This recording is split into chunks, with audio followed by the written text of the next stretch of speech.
نو دې ځنه اخو چې کوم دی اوس د حج احکام دا بیانېږي موږ به د حج چې کوم دی دا خلاصه ووایو بیا به د دې آیتونو ترجمه وکړو بیا به تاسو صحیح پوه شئ په حج کې به یو څو کارونه کول پکاري او د حج چې کوم دی ټوله 15 ورځې دي اتم ذوالحج نهم ذوالحج لسمه یولسمه دولسمه دیارلسمه دا 15 ورځې د حج دي نو کله چې د اول حج لاړ شي نو د ټولو نه مخکې بل اولنې کار کې طواف قدوم د بیت الله نه بل اول دا طواف کې دته طواف قدوم دا ویل کی امام ابو حنیفه رحمه الله امام شافعی رحمه الله او امام احمد ابن حنبل رحمه الله فرمایي ودا طواف قدوم کول دا سنت امام مالک رحمه الله فرمایي دا طواف قدوم دا واجب دی چې هغه د وکړو د هغې نه پس په اتم ذوالحجه باندې دوه کارونه کول پکار دي د اتم ذوالحجه چې کله شروع شي نو په هغې باندې به دوه کارونه کېدي ته یوم الترویه ویلی کېږي نو د اولنی نمبر کار پکې دا دی چې احرام به وتړئ د احرام تړل پکې دا سنت دی فرض دی چې احرام وتړئ دویم نمبر کار به دا وکړي چې مینا ته به لاړ شي او په مینا کې به 15 منځونه وکړي دا 15 منځونه کول هلته دا سنت دی د ماسپښین منځ به په مینا کې وکړي د مازدیګر منځ به وکړي د ماښام منځ به وکړي او د ماسخوتن منځ به په مینا کې وکړي او بیا راتلونکي سحر دا منځونه به په مینا کې وکړي په اتم ذوالحجه باندې به دا کارونه وکړي احرام به وتړي بیا به دا 15 منځونه په مینا کې وکړي په نهم ذوالحجه باندې به هم یو څو کارونه وکړي اولنې نمبر کار به دا وکړي د مینا کې به د نور د راختلو نه پس بیا به عرفات ته لاړ شي او عرفات ته راتلل دا سنت چې نور کله راخیږي نور راوخوتو د هغې نه پس به لاړ شي عرفات ته او عرفات ته راتلل دا سنت دی دویم نمبر دا وقوف عرفات دا فرض دی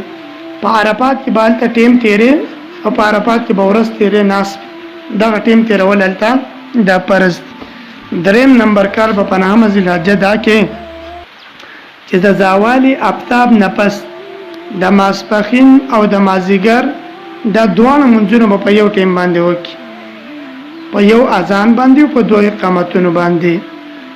د زوال آفتاب نه پس د ماسپښین او د مازدیګر دواړه منځونه دا به یو ځای وکړي دوه رکعات منځ به وکړي اذان به ولې وشي او اقامتونه به ولې جدا جدا وکړي خو د دې دواړو منځونو په منځ کې سنت او نفل منځ دا نشته دریم نمبر کار به پکې دا وکړي په نهم ذوالحجه باندې چې د زوال آفتاب نه د غروب آفتاب پورې په عرفات کې اوسېدل په عرفات کې چې په هر ځای کې په عرفات کې بالته اوسېږي او ټیم بالته تیرې او څلورم نمبر دا د ماښام نه پس د ماښام منځ دا به نه کېل ډایرکټ به راشي مزدلفې ته او بیا به په مزدلفه کې د ماښام او د ماسخوتن دواړه منځونه یو ځای دا وکړي نو دا څلور کارونه دا په نهمه ذوالحجه باندې دا کېږي په لسمه ذوالحجه باندې به هم یو څو کارونه وکړي اولنی نمبر دا چې وقوف د مزدلفې دا واجب دی مزدلفه کې به هلته ټیم دا تیر کړي او دویم نمبر دا د سحر د مانځه نه پس به راشي مشعر الحرام ته هلته به دعاګانې وغواړي تکبیر به ووایي تهلیل به وکړي الله اکبر لا اله الا الله د نور د راختو نه مخکې به د مزدلفې نه بیرته واپس راشي مینا ته په دې لسمه ذوالحجه باندې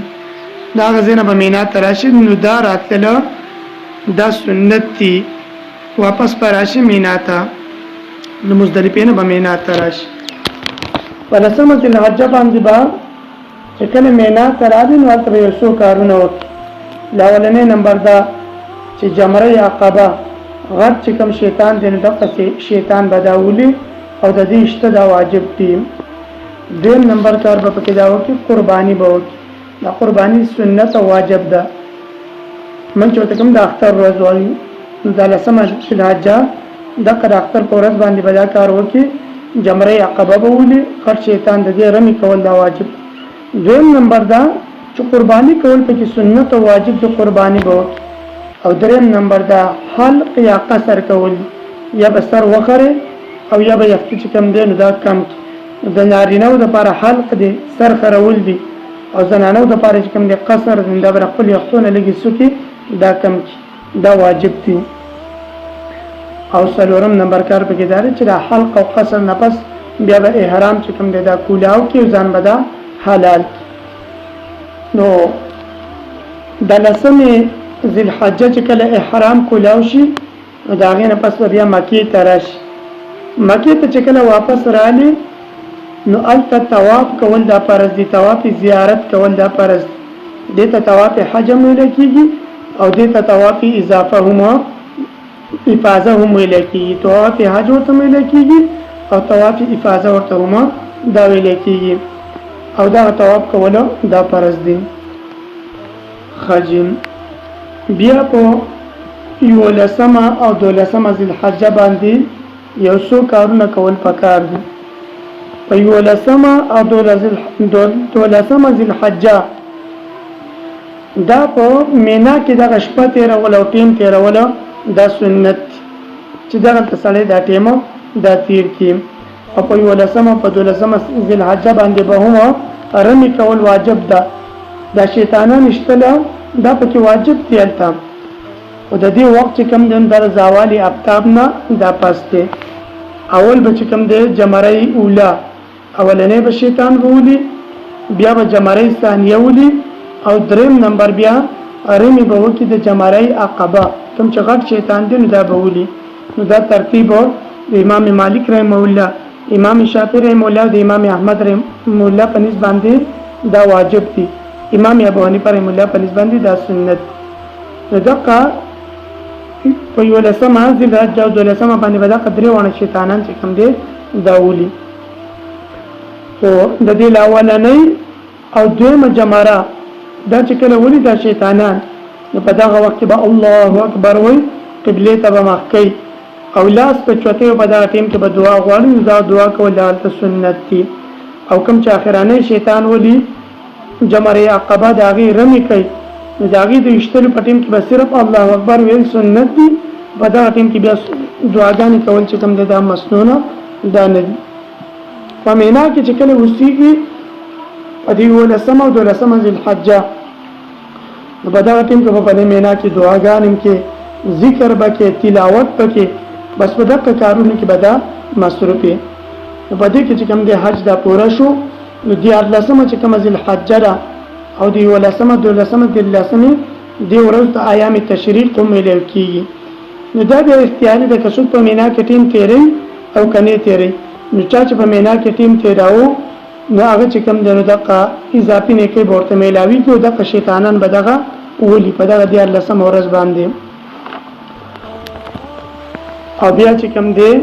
د مازیګر مانځنه پس د غروب آفتاب نمک کې به دا واپس بیرته بیا راځي مکې ته. نو کله چې مکې ته راشي نو بیا اخرانه طواف کول دی هغه ته طواف وداع وایي دا واجب دی. طواف وداع دي ته ویل کېږي چې بیا دا کعبه نه رخصتي را لې بیت الله نه رخصتي دارالي. نو طواف وداع د رخصتي طواف ته ویل کېږي چې حاجی چې کوم د مکې نه دار واپس کېږي. نو کله چې طواف وداع دا وکړو اخرنه طواف وکړو دا غي نه پس بیا په مقام ابراهیم کې 2 رکعات دا نفل وکړي دا به مونږ وکړي او دا غي نه پس بیا د ملتزم خواته راشي د خانه کعبه د دیوال خواته به د دعاګانې وغواړي. ملتزم دا د حجر اسود او د کعبه د دروازې په درمیان کې چې دا کوم ځای دی دغه ته ملتزم دا ویل کېږي دغه ته بیا دعاګانې وکړي او د کعبه نه به رخصت چې کوم دی دا راوالي بیا برازي. نو دا حج چې کوم دی دا خلاصه شو. نو د دې حج چې کوم دی دا پوره شو. نو دا حج دا 15 ورځې وي. دا ولنې اتمه د ذی الحجې نه حج شروع کیږي. نو اتمه د ذی الحجې ته یوم الترویه ویل کېږي. بیا نه حمید ذی الحجې ته یوم عرفه ویل کېږي او لسمه د ذی الحجې ته هغه چې کوم دی نو دغه حج دا ورځ او بیا دغه اتم لسمه د ذی الحجې تر حج دا ورځ چې کوم دی نو دغه ته یوم النهر ویل کېږي چې خلک پکې قرباني کوي. ولسمه دولسمه دیار لسمه ته ایام تشریق ته ویل کېږي. نو دغه 15 ورځې د حج دي او په دې کې به دا مختلف کارونه کیږي دا غي خلاصه ما تاسو ته دا بیان کړه نو په دې آیاتونو کې الله رب العزت دغه د حج احکام دا بیانې نو تاسو د آیاتونو د ترجمه ته